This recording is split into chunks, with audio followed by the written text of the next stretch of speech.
Pemirsa, seorang ibu pengendara mobil terekam kamera CCTV saat aksinya mengelabui petugas SPBU dengan berpura-pura belum memberikan uang kembalian. Aksi ini dilakukan saat mengisi bahan bakar di sebuah SPBU di kawasan Wai Halim, Bandar Lampung.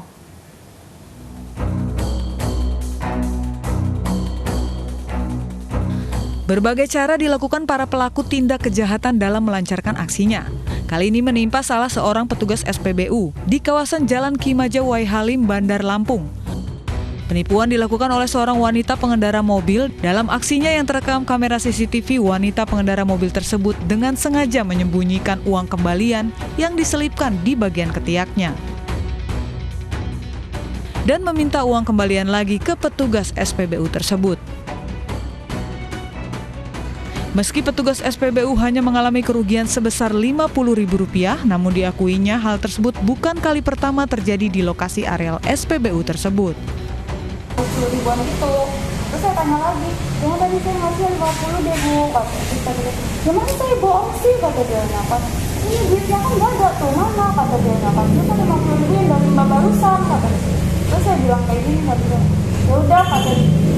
Tunggu ya Bu, saya CCTV dulu, kata saya kan. Dia kabur dong ngebut, kawan saya pun melihat dia bawanya ngebut. Udah sih gitu aja, terus udah selesai kerja, saya lihat CCTV, ternyata benar saya ditipu, dia nyumputin uangnya di card. Dalam peristiwa ini korban tidak melaporkan kejadian tersebut ke pihak kepolisian. Namun korban berharap pelaku dapat tertangkap dan mengakui perbuatannya yang telah mengelabui beberapa petugas SPBU. Dari Bandar Lampung, Andres Afandi, iNews melaporkan. Pemirsa, kemarau menyebabkan ratusan warga di Pacitan, Jawa Timur krisis air bersih. Sumur, sumber, dan mata air mengering, dan untuk mendapatkan air bersih dan juga air gratis, warga harus mencari air sejauh 2 km. Bahkan saat bantuan air bersih datang, warga berebut karena khawatir tidak kebagian.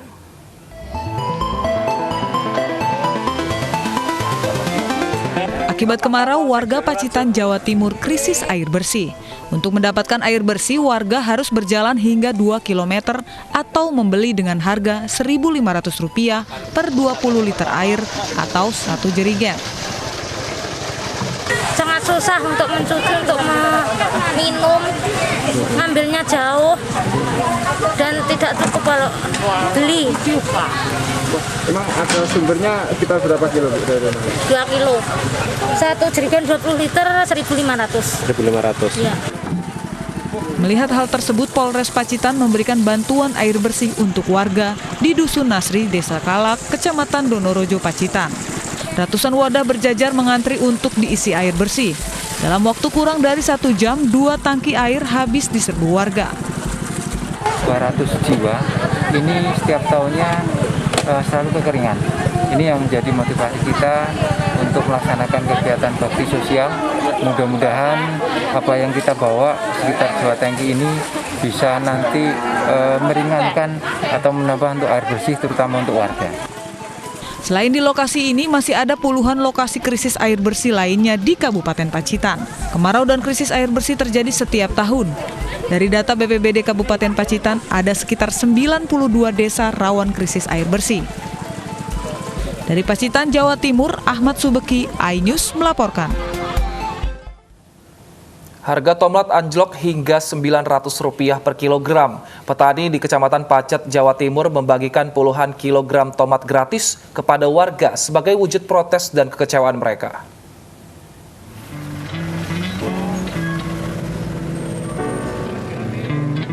Sejumlah petani di Kecamatan Pacet, Kabupaten Mojokerto, Jawa Timur membagikan tomat hasil panennya kepada warga yang melintasi jalan raya menuju wisata Pacet. Aksi ini dilakukan lantaran kecewa dengan harga panen tomat yang anjlok hingga Rp900 per kilogram. Karena suasana panen ini melimpah ruah, tetapi harganya sangat minim sekali. Daripada petani ini tidak kembali daripada dananya, walaupun sedikit, nanti diganti oleh teman-teman ini, kemudian semuanya ini dibagikan pada teman-teman, yaitu yang lewat di kendaraan ini dari Pacet untuk pulang. Pada harga jual normal, tomat dijual sekitar Rp2.500 hingga Rp3.000 per kilogram. Dengan harga tersebut, petani bisa mendapatkan untung sekitar Rp1.000 per kilogram. Namun di musim panen kali ini petani merugi karena hasil jual tomat tidak dapat menutup biaya produksi. Dari Mojokerto, Jawa Timur, Solahuddin, iNews melaporkan. Pemirsa, pandemi COVID-19 turut berdampak terhadap permintaan ayam potong di pasar. Hari ini di Pasar Senen, Jakarta Pusat, harga ayam potong anjlok hingga Rp25.000 per kilogram.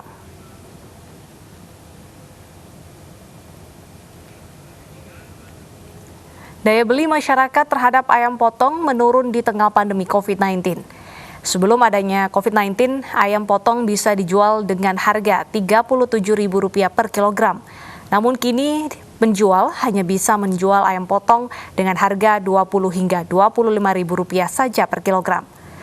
Biasanya juga dalam sehari pedagang dapat menjual 900 kg ayam. Namun di tengah pandemi saat ini pedagang hanya mampu menjual 300 kg saja.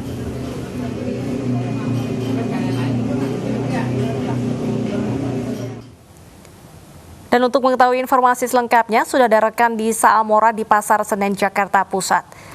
Ya Disa, bagaimana siasat para pedagang ayam mengatasi turunnya permintaan ayam potong?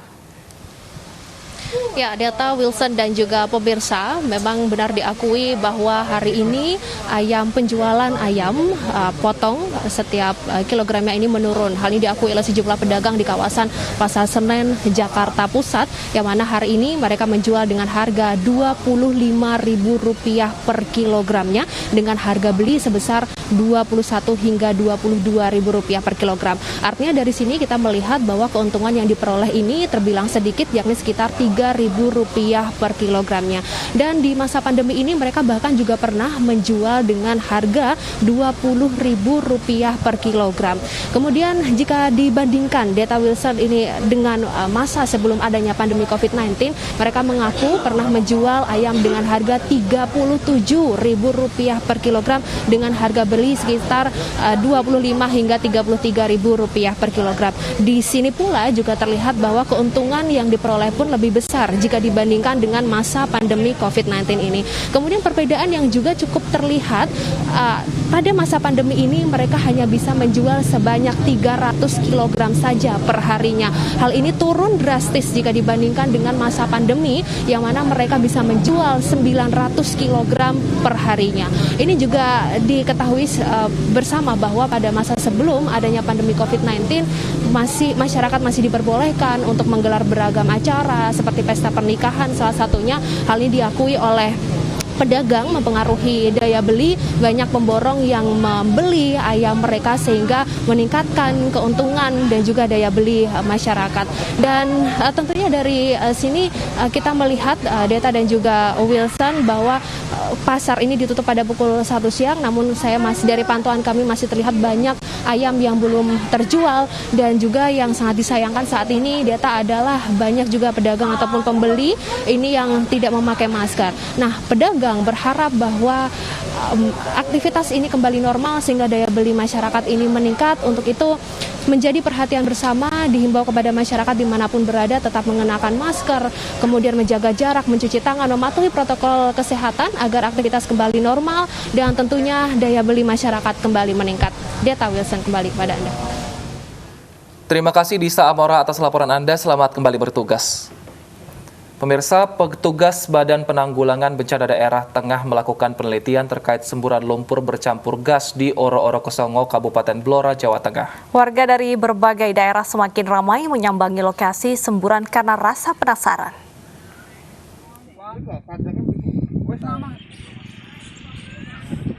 Lokasi semburan lumpur di Oro-Oro Kesongo, Desa Gabusan, Kecamatan Jati, Kabupaten Blora, Jawa Tengah semakin ramai didatangi warga dari berbagai daerah. Warga penasaran dengan lokasi semburan lumpur yang peristiwanya sempat viral. Melihat antusias warga, petugas BPBD mengimbau masyarakat supaya tidak mendekat ke lokasi semburan dan waspada dengan semburan lumpur susulan. Dimungkinkan masih aktif karena beberapa hari mulai Kamis, Jumat, Sabtu itu entah itu beberapa detik, menit ada letusan. Namun letusan yang paling tinggi adalah letusan yang pertama, yang paling besar. Kami sudah berikan rambu-rambu himbauan dengan terkait dari Perhutani, kemudian dari Polsek, dari kami memasang himbauan agar masyarakat tidak mendekat atau masuk dalam wilayah ini. Hingga kini, BPBD Kabupaten Blora bersama tim geologi masih meneliti penyebab terjadinya semburan lumpur bercampur gas tersebut. Rencananya, hasil penelitian akan dikirim ke Bandung guna dijadikan rekomendasi. Dari Blora, Jawa Tengah, Heri Purnomo, iNews melaporkan.